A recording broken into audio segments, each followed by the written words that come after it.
সকালবেলায় যখন গোপুদাদাকে চান করাচ্ছিলাম তখনও পর্যন্ত জানতাম না যে এই দিনটা ভারতের ইতিহাসে একটা কালো দিন হিসেবে চিহ্নিত হয়ে থাকবে।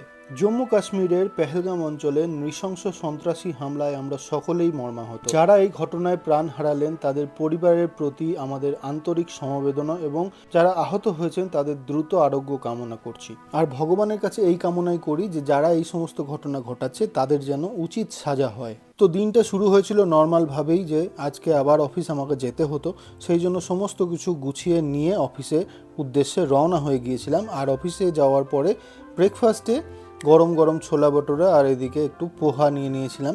আর সাথে আমার যারা টিমমেট ছিল তারাও মোটামুটি এসেছিল, কিন্তু এই মুহূর্তে সবাই এখানে অনুপস্থিত। যাই হোক, এখানে ব্রেকফাস্ট সেরে আবার অফিসে চলে যাই। উপর থেকে খানিকটা এরকমই লাগে, বাট বেশি অফিস দেখানো যাবে না, সেই জন্য ফেরার পথে আবার এখানে যখন আমি খেতে এলাম তখনই ভিডিও শুরু করলাম। এখানে ভাত, পাঁপড় আর সাম্বার এই ছিল, আর সবজি ছিল একটু, বেশ ভালোই খাবার দাবার। তো তারপরে এখানে পায়রাগুলোও ছিল, পায়রাগুলোর সঙ্গে আর এই দাদাও ছিল। আজকে 3টের মধ্যে বাড়ি ফিরে এসেছিলাম, তার কারণ বাড়ি ফিরে এসে আমাকে আবার লগ ইন করতে হতো, তার কারণ কাজ শেষ হয়নি, এই সময় প্রচুর কাজ থাকে। তো বাড়ি ফিরে এসে তারপরে আবার সেই সন্ধেবেলায় চলে গেলাম খেলতে, বাট আমি কিন্তু খেলতে পারিনি, তার কারণ যেহেতু হাতে ট্যাটু আছে সেহেতু ঘামা যাবে না, সেই জন্য বারণ। তো এরপরে চলে এলাম একবারে 23 তারিখে সকালবেলায় গোপুদাদাকে ঘুম থেকে তুলে চান টান করি। আজকে এই ড্রেসটা পরিয়েছিলাম, তারপর একটু চা বানিয়ে নিলাম। আজকে কিন্তু দুধ চা বানাচ্ছি, তার কারণ আজকে ব্রেকফাস্টে সেরকম কিছু ব্যবস্থা নেই। দুধ চায়ের সঙ্গে একটু মুড়ি আর চানাচুর খাবো, এটাই প্ল্যান ছিল।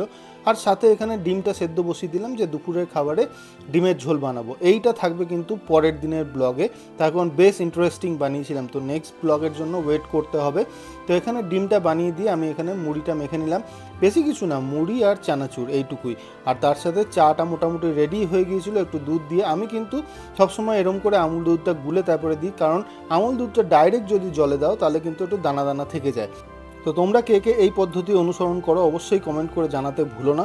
তো আজকে মোটামুটি এই অবধিই থাক, আর বাদবাকিটা কালকের ব্লগে দেখাবো। Till then tata, bye bye, good night.